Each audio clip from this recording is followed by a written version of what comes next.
오늘 데살로니가 전서 1장 1절과 사도행전 17장 1절부터 9절까지 말씀을 통해서 모범이 되는 교회 또는 본이 되는 교회, 또 멋있게 제목을 잡으면 바로 그 교회, 이런 제목으로 하나님 말씀을 증거하도록 하겠습니다.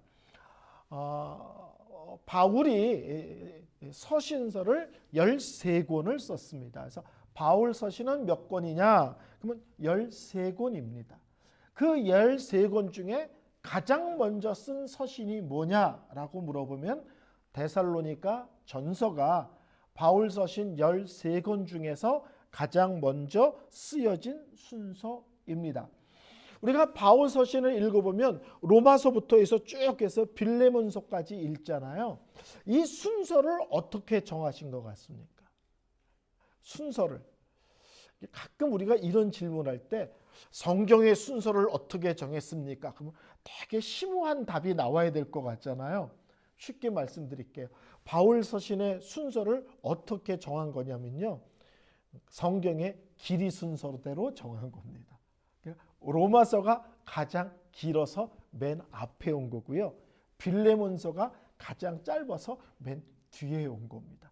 되게 심오한 것 같지만 극히 상식적인 순서대로 바울 서신이 성경에 기록되어 있습니다. 사도행전을 보면 사도 바울이 전도 여행을 3번 합니다. 1차, 2차, 3차 전도 여행을 합니다. 이 데살로니가 교회는 바울이 2차 전도 여행을 할 때 개척한 교회입니다. 1차 전도 여행은 우리가 잘 아는 대로 바울과 바나바가 팀이 되어가지고 소아시아 지역, 터키 지역 그쪽에서 주로 선교 활동을 했습니다. 근데 지금 두 번째 전도 여행은 주로 유럽 쪽에서 하게 됩니다. 원래는 바울과 바나바가 한 팀인데 마가 문제 갖고 바울과 바나바가 심히 다툽니다. 여기서 마가는 마가복음을 쓴 그 마가입니다. 1차 전도 여행 때 마가가 중간에 때려치고 도망갑니다.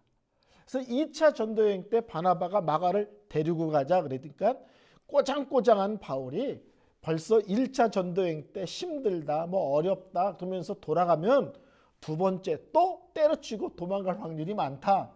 따뜻한 바나바는 에이, 또 그럴 리가 있겠냐, 용서하고 끌어안고 가자. 사람의 성향에 따라 딱 반응이 어떻게 나왔을지 읽혀집니다. 이 마가 문제로 심각한 다툼이 있어서 두 사람이 헤어집니다. 그래서 바나바는 바나바대로 가고 바울은 이제 실라라는 사람과 팀을 짜서 움직입니다.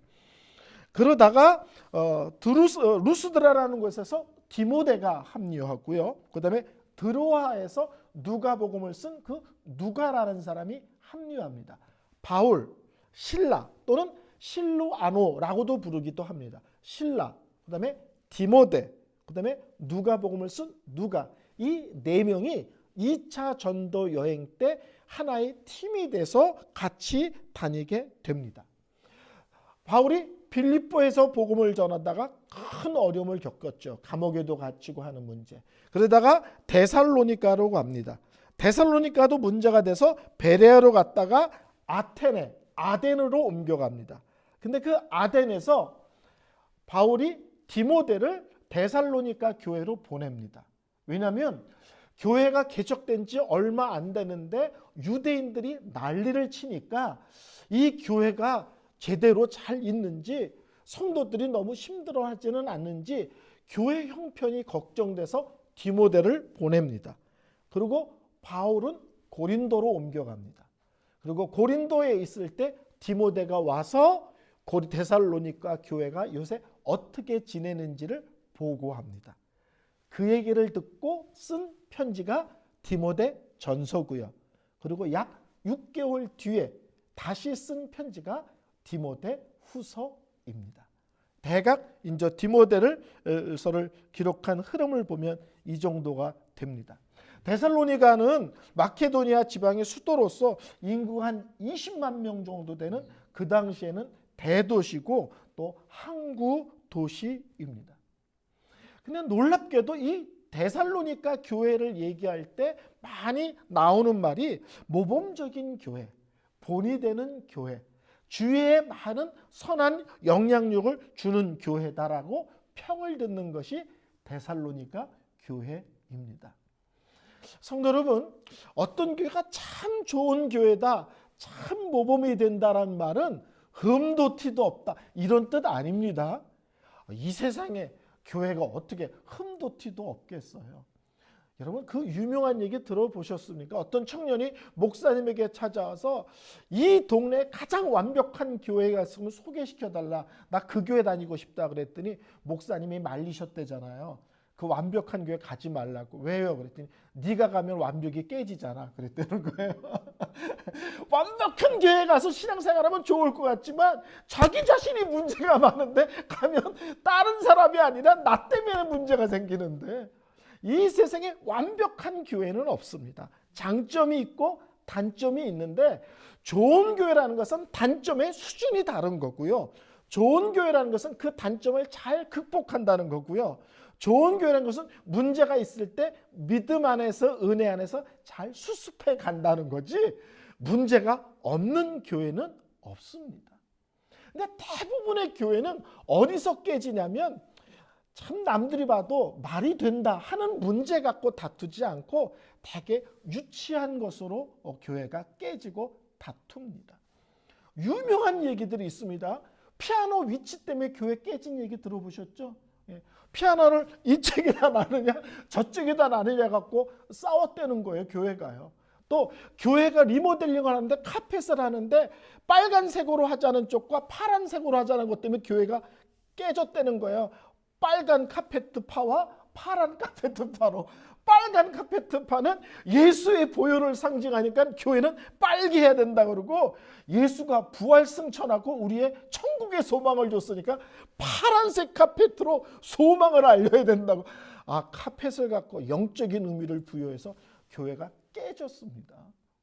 그래서 교회는 의외로 아주 아무것도 아닌 것 같고 상처받고 다투고 깨지기도 합니다. 문제는 좋은 교회라는 것은 문제가 없다가 아니라 문제가 있을 때 잘 수습한다는 거죠. 문제가 생겼는데 믿음 안에서 잘 해결해 나간다는 거지 완벽하지는 않습니다. 이 데살로니가 전후서를 얘기할 때는 뭐라고 얘기하냐면 종말론에 관한 서신이다 이런 얘기를 합니다. 에베소서 그러면 교회론에 대한 서신이다. 하나님이 꿈꾸셨던 교회가 어떤 모습인지를 잘 알면 에베소서를 읽고 공부해라. 종말론에 대해서 바르게 이해하고 싶으면 데살로니가 전후서를 읽어라. 이런 얘기를 합니다. 그 얘기는 무슨 말이냐면 이 데살로니가 교회에 종말에 대한 오해가 있었고 그것에 대한 문제가 있어서 사도 바울이 데살로니가 전후서를 통해서 종말에 대한 바른 가르침을 주는 내용이 아주 중요한 내용 중에 하나입니다. 어쨌든 이 데살로니가 교회는 한 1년밖에 지나지 않았을 때 이 데살로니가 전서라는 편지를 받은 것입니다. 자, 오늘 첫 시간입니다. 데살로니가 전서 설교를 쭉 듣는 첫 시간인데, 자, 배경 설명이 끝나고 나서 이 데살로니가 교회를 생각할 때 떠오르는 핵심 단어가 뭐가 있을까를 잘 묵상해 봤습니다. 저는 그것이 세 개가 있다라는 생각이 들었습니다. 첫째는 뭐냐면 성령이라는 단어입니다. 데살로니가 할 때 머리에 떠오르는 것은 성령 하나님입니다. 안디옥 교회는 마치 선교의 본부 같은 교회거든요. 그 교회가 금식하고 기도해서 바울과 바나바를 성령님께서 따로 세우라 그럽니다. 이 사람은 따로 세워. 그러고서 그들이 또 금식하고 기도할 때 성령님께서 그 두 사람을 파송하여 선교사로 보내라고 말씀하십니다. 바울은 내가 선교사 하겠습니다. 그리고 선도로 자원한 사람이 아니라 성령 하나님께서 구별하셨고 성령 하나님께서 세우셨고 성령 하나님께서 파송을 한 사람입니다. 쉽게 말하면 자원자가 아니라 하나님이 부르신 자라는 사실입니다. 저는 선교학을 공부했고요. 선교단체 대표를 꽤 오래 했습니다. 선교사들 세계에 이런 얘기가 있습니다. 왜 선교지에 이렇게 문제가 많이 생길까? 선교사라고 헌신하고 왔는데 왜 선교지에 이렇게 문제가 많이 생길까? 우스운 얘기로 이렇게 대답합니다. 하나님이 안 부르셨는데 온 사람이 너무 많아서 그렇다. 하나님이 안 부르셨는데 쥐가 손 들고 나 태국 갈게요. 나 파키스탄 갈게요. 나 일본 갈게요.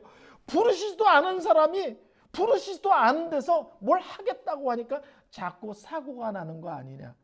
선교사들 세계에서 농담으로 하는 말 중에 하나입니다. 사도 바울은 하나님이 구별하셨고 하나님이 택하셨고 하나님이 파송하셨습니다. 2차 전도 여행 때 바울은 원래 계획은 아시아로 가는 것이었습니다. 근데 우리가 사도행전을 읽어보면 알겠지만 16장 6절부터 9절까지 보면 성령께서 강권적으로 아시아가 아니라 유럽으로 발걸음을 옮기게 하십니다. 강권적으로. 아시아 아니야? 유럽으로 가. 그러니까 선교사가 가는 것도 성령 하나님의 간섭과 명령과 인도하심이고 어디서 사역할 거냐? 어디다 교회를 개척할 거냐도 자기가 정하는 것이 아니라 성령 하나님이 인도하시고 정하는 것입니다. 제가 선교와 관계에 대해서 강의할 때 이런 부분 강의할 때 꼭 농담으로 이런 노래를 부릅니다. 바울이 성령의 강권적인 역사로 아시아로 가려다가 유럽으로 발걸음을 옮겼을 때 놀라운 노래를 불렀다. 무슨 노래냐면 아시아로 갈까요? 유럽으로 이런 노래 아셔야 되는데 모르시면 뭐 별 의미가 없습니다. 사역자들은 세워지고 파송되고 어디서 사역하고 어디서 교회하는 이 교회를 세울 곳인가 이게 다 자기가 결정하는 게 아니라는 거예요. 성령 하나님께서 간섭하시고 주관하시고 인도하시는 것입니다. 일본에 아주 전설적인 유명한 선교사가 계십니다. 한국 선교사입니다. 그분이 선교사 훈련을 다 마치고 파송을 놓고 기도할 때 항상 이렇게 기도했어요. 하나님, 일본 빼고 어디든지 다 가겠습니다. 제가 선교사지만 한국 사람으로 일본은 못 가겠습니다. 기도할 때마다 하나님께서 일본 가 그러시는 거예요. 그때마다 아니요 하나님, 일본 빼고 다 가겠습니다. 그럴 때마다 성령님이 일본 가. 그럴 때마다 맞으면서 아니요 성령님, 일본 아니라니까요. 일본 빼고 다 간다니까. 아니야 다 가지 마. 일본만 가. 결국 항복하고 일본에 갔는데 일본에서 전설적으로 어마어마한 사역을 하는 대표적인 선교사가 되었습니다. 그분이 나중에 그런 얘기를 해요. 내 고집대로 갔으면 아마 선교가 망했을 거다. 내 생각과는 다르지만 하나님께서 기뻐하시는 길, 하나님께서 명령하시는 길, 하나님께서 인도하시는 대로 갔더니 내가 생각하지도 못했던 어마어마한 선교의 역사가 있었고 열매가 맺혔다. 유명한 역사학자가 이런 얘기를 했습니다. 세계 역사는 바울이 복음을 들고 어느 쪽으로 가느냐에 따라 달라졌다. 바울이 복음을 들고 어느 쪽으로 방향을 향해서 세계 역사가 달라졌다는 거예요. 복음은 유럽을 통해서 미국으로 통해서 아시아로 이렇게 돌아왔잖아요. 바울이 이 복음을 들고 유럽으로 방향을 틈을 통해서 세계의 역사가 실제로는 달라진 것입니다. 사역자가 세워지고 복음이 전파되고 어느 곳에 교회가 세워지는 것, 인간의 계획으로 되고 인간의 열심으로 되어지는 것이 아니라 성령의 인도와 간섭과 주관하심 속에 되어진 것입니다. 데살로니 교회는 그렇게 인도하심 받은 결과 세워진 교회 중에 하나입니다. 두 번째, 데살로니가 전체를 놓고 떠오르는 단어는 복음이라는 단어입니다. 오늘 사도행전 17장을 읽어보면 2절에 바울이 자기의 관례대로 그들에게로 들어가서 새 안식일에 성경을 가지고 강론하며 이렇게 말씀합니다. 바울은 어떤 새로운 도시에 가면 일단 그 지역에 회당이 있는가부터 살핍니다. 회당이라는 것은 흩어져 사는 예루살렘이 아니라 이스라엘 땅이 아니라 그 주의 나라에 흩어져 있는 사람들이 자기의 신앙을 지키기 위해서 성경을 공부하고 예배하는 공간으로 마련한 장소입니다. 기본적으로 유대인 남자 10명 이상이면 회당이 세워집니다. 예배하고 성경만 배울 뿐만 아니라 거기서 유대인 공동체 전체의 모든 것들이 이루어지는 아주 특별한 공간입니다. 그러니까 사도 바울은 어느 도시에 갔을 때 아주 쉽게 사람들을 만나고 복음을 전할 수 있는 것이 회당이라고 생각했습니다. 안식일이 되면 영락없이 사람들이 모일 거고 예배할 거고 성경 말씀을 읽을 것입니다. 그래서 사도 바울은 어느 도시에 들어가면 회당에 있는가부터 살피고 회당에 먼저 가서 복음을 전했습니다. 오늘 성경 보면 가서 뭐 했느냐? 성경을 가지고 강론하며 뜻을 풀어 그리스도가 해를 받고 죽은 자 가운데 다시 살아나야 할 것을 증언하여 이르되 내가 너에게 전하는 이 예수가 곧 그리스도라. 성경을 통해서 뭘 증거했느냐? 예수 그리스도의 고난과 십자가와 부활을 증거하면서 이 예수가 바로 그리스도다, 메시아다, 구원자다, 하나님의 아들이다, 구약 성경에 수천 번 약속한 바로 그분이다라를 회당에 가서 거기 모이는 사람들에게 증거했다는 것입니다. 근데 이 회당에서 복음을 증거할 때 대부분의 유대인들은 그 복음을 거부하고 극소수의 사람만 받아들입니다. 오늘 데살로니가 교회에서도 소수의 유대인들만 받아들였고 적극적으로 받아들이는 사람이 있었는데 그들이 누구냐면 경건한 헬라인의 큰 무리와 적지 않은 귀부인들, 이렇게 표현합니다. 이 사람들은 일반적으로 하나님을 경외하는 자들이라는 별명으로, 호칭으로 불리는 사람입니다. 하나님을 경외하는 사람들이라는 사람들은 누구냐면 유대인이 아닙니다. 그리고 할례를 받고 유대교로 개종하지도 않았습니다. 그런데도 불구하고 유대교회에 열린 마음이 있어서 와서 예배에 참석하고 성경을 배우는 자들입니다. 그러나 완전히 유대에게 개종하지는 않고 쉽게 말하면 와 있지만 중심으로 확 들어가지 않고 한 걸음 떨어져서 그 유대교의 모든 일에 참여하는 사람들이었습니다. 그 사람들 중에서 경건한 헬라인의 큰 무리와 적지 않은 귀비운들이 이 복음을 받아들입니다. 교회는 언제나 복음이 분명해야 되고 두 번째는 복음이 풍성해야 합니다. 저는 부교육자 시절에 어떤 새로운 교회에 부임을 하면 제가 하는 첫 번째 일은 뭐냐면 그 교회 사무실에 가서 5년치 주보를 받아옵니다. 대개 한국 교회는 책으로 묶는 경우가 많습니다. 그리고 5년치 주보를 받아와서 제가 본문과 제목을 다 씁니다. 그러면 이 교회의 설교가 주로 어느 쪽에 치중되었는지를 대강 살펴볼 수 있습니다. 근데 슬프고도 안타까운 것은 대부분의 교회가 교회 안에 있는 성도들은 이미 다 예수를 믿는다고 생각하여 믿음 이후에 대한 설교가 주류를 이룹니다. 그리고 복음은 주로 언제 전하느냐? 부활절 전후에 2번 정도, 성탄절 전후에 1-2번 정도. 그리고 1년 내내 교회는 복음을 증거하지 않습니다. 제가 한 논문을 보니까 한국교회를 예를 들면 한국교회는 구원의 확신을 갖고 신앙생활하는 사람이 결코 20%를 넘지 않는다, 이렇게 표현합니다. 세상이 뒤집어지든 엎어지든 내 인생에 어떤 문제가 생기든지 하나님은 나의 하나님, 예수님은 나의 구원자라고 절대 흔들리지 않는 분명한 믿음을 갖고 있는 사람이 20%고 나머지 80%의 상당수는 교회를 다니지만 예수를 만나지 못했고 또 상당수는 예수를 만났지만 구원에 대한 분명함이 없어서 매일 헷갈리고 크고 작은 문제가 생기면 의심이 앞서는, 이게 끝없이 흔들리는 그런 신앙생활을 하는 사람이 대부분이라는 거예요. 우리는 흔히 복음이 바깥 세상에 필요하다고 생각하지만 어떤 의미에서 교회의 복음이 가장 필요한 곳이기도 합니다. 교회는요, 사람을 끌어들이는 것이 목적이 아닙니다.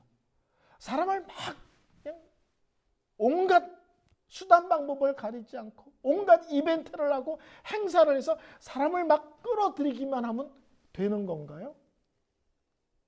그렇다면 예수님은 이 땅에 와서 그렇게 사역하지 않으셨을 것입니다.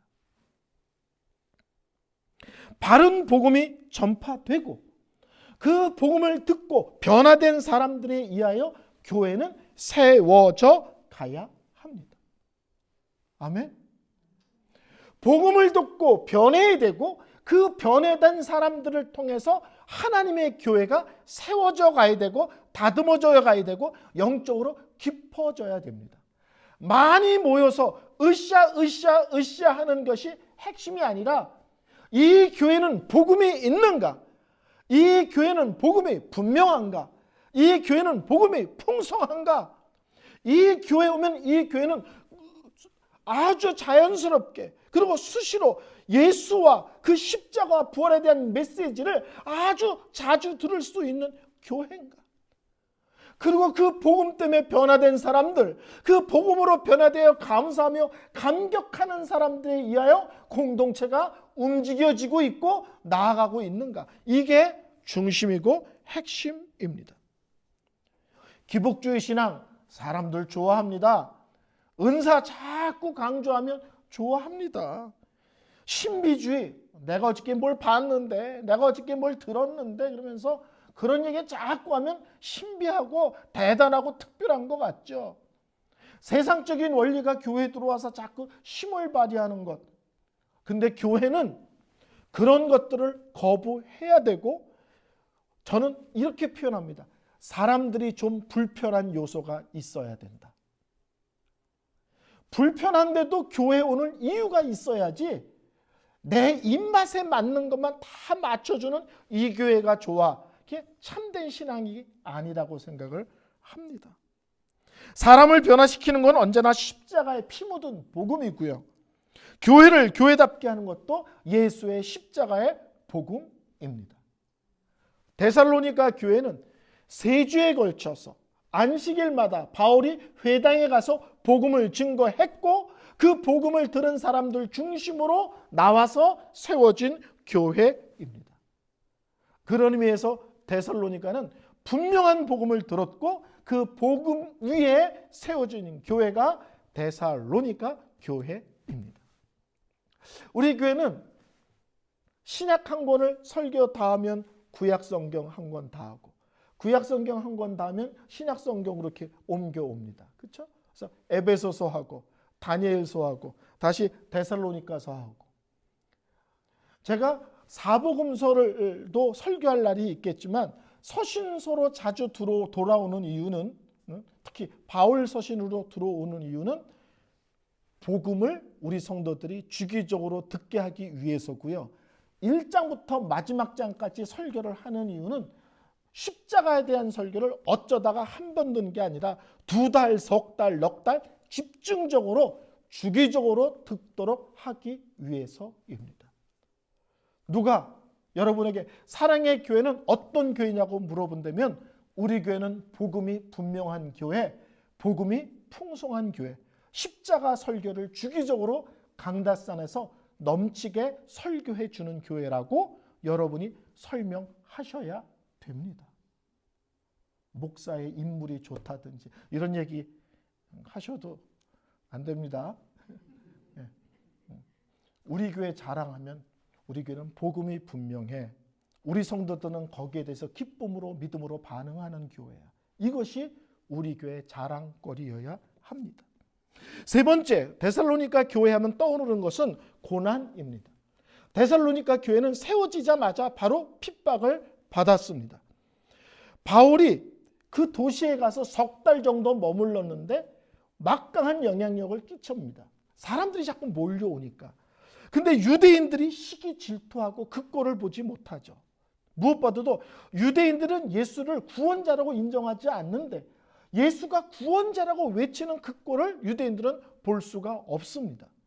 그래서 데살로니가 교회는 어떤 일이 벌어지냐면 이 유대인들이 사도 바울의 사역을 시기 질투해서 동네 깡패들을 불러다가 난리를 칩니다. 오늘 성경에는 불량한 사람들이라고 표현했지만 우리 식으로 표현하면 동네 건달들, 동네 깡패들을 동원해서 난리를 친 것입니다. 바울과 실라가 야손이라는 사람의 집에 머물러 있던 것 같아요. 또 어떤 신학자들은 회당에서 나온 뒤에 아마도 바울과 실라가 이 야손이라는 사람의 집에 머물면서 이 집에서 교회가 시작된 것이 아닌가 이렇게 봅니다. 그래서 깡패를 동원해서 바울과 실라를 잡으려고 이 야손의 집으로 쳐들어갑니다. 근데 때마침 바울과 실라가 없어요. 그러자 이 사람들이 야손과 몇몇 성도들을 끌고 우리식으로 하면 관청으로 끌고 가는 문제가 생겼습니다. 유대인들에게는 심각하지만 공무원들이 보면 지네끼리 신앙 문제잖아요. 그러니까는 그들이 보기에는 심각한 문제가 아니로 판단했던 것 같아요. 그래서 야손이 보석금을 내고 풀려납니다. 데살로니가 교회는 시작 때부터 예수를 믿으면 이런 방해가 있구나, 이런 공격이 있구나, 이런 불편함이 있구나, 이런 위험이 있구나를 복음을 받아들이는 것과 고난을 받는 것이 동시적 사건인 것을 이해했던 교회입니다. 빌립보도 교회도 그렇죠. 귀신 들린 여종을 고쳤다는 이유로 바울이 감옥에 갇히고 하는 난리가 생기지 않았습니까? 그러니까 빌립보 교회도 예수를 믿는다는 것은 이 땅에서 많은 힘듦이 있다는 것을 전제하는 것이구나를 이해한 교회인데 데살로니가 교회도 마찬가지입니다. 그들은 바울과 실라가 복음을 전하다가 고난당하는 것을 보았고 그러므로 자기들도 기꺼이 고난을 당하고 물러서지 않는 믿음의 싸움을 싸우면서 자기네 믿음을 지켜갔고 아름답게 교회를 세워갔습니다. 빌립보서 1장 29절에 그리스도를 위하여 너희에게 은혜를 주신 것은 다만 그를 믿을 뿐 아니라 또한은 그를 위하여 고난도 받게 하려 하십니다. 너무 명확하죠. 하나님께서 여러분에게 은혜를 주신 것은 믿고 구원받는 것으로만 끝나지 않고 믿었기 때문에 이 땅에서 고난을 받을 수밖에 없다는 고난으로의 부르심이라는 것도 기억하십시오. 은혜 안에서 우리를 부르신 것은 구원의 부르심이기도 하지만 이 세상에 있는 동안은 믿음 때문에 당하는 고난을 향한 부르심이라는 것도 기억하십시오. 믿음에는 고난이란 것이 항상 그림자처럼 붙어 다닙니다. 믿음은 고난이 항상 그림자처럼 붙어 다닙니다. 그것은 도리어 믿는 자에게 따르는 훈장과 같은 것입니다. 연합 찬양하는데 간사님이 아버님이 목사님이신데 여러 가지 힘듦이 많이 있다 그랬더니 아버님이 그러시더래요. 네가 이제 하나님 일을 좀 하나 보다 그러더래요. 이제 연합 찬양을 하면서 여러 가지 어려움이 있어서 아버지에게 전화해서 여러 가지 어려움이 많아요 그랬더니 네가 이제 하나님의 일을 좀 하긴 하나 보다 그러더라는 거예요. 예수를 믿고 하나님을 위해서 뭘 한다는 것은 항상 뭔가 힘들고 어려움이 뒤따르는 것이지 평탄한 길, 카페트 가는 길을 노래 부르면서 그렇게 어린아이처럼 뛰어가는 길은 아니라는 사실입니다. 우리가 예수를 믿고 믿음 때문에 고난을 받는다는 것은 우리가 세상과 다르다는 증거고요. 우리가 세상 편이 아니라는 증거입니다. 성도 여러분 속지 마십시오. 예수 믿으면 아무 일도 안 생긴다. 이런 것은 성경의 가르침이 아닙니다. 도리어 예수를 제대로 믿으면 어렵다, 힘들다, 또 대가를 지불해야 된다. 이렇게 말씀하는 것이 성경의 가르침입니다. 예수 믿고 인생을 좀 편하게 살려고 그러는데 예수 믿는데 왜 이렇게 걸리는 게 많고 힘들어요? 예수 믿으면 걸리는 것도 많고 힘든 게 많습니다.